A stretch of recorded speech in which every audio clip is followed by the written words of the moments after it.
Want to learn how to enable missed call notifications on Google Meet? I'll teach you how to do it today. Welcome back to our channel.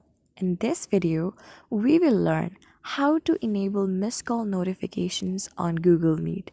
So make sure to watch this video till up the app.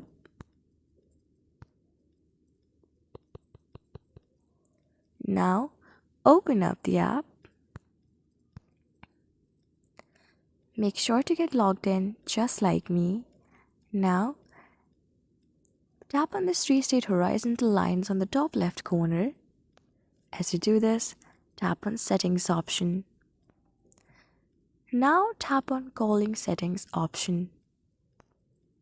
And then choose the option of Notifications. As you do this, here you will get an option of Missed Calls. If you slowly scroll down, here just below Receive Group Calls, tap on it. So here, you need to tap on this sliding bar on the top right corner to show notifications. Tap on it. Just by doing it, you have enabled missed call notification on your Google Meet. So this is how you do. I hope this video was really helpful for you and I was able to help you. I'll see you on the next video. Till then, keep calm, stay safe, and I hope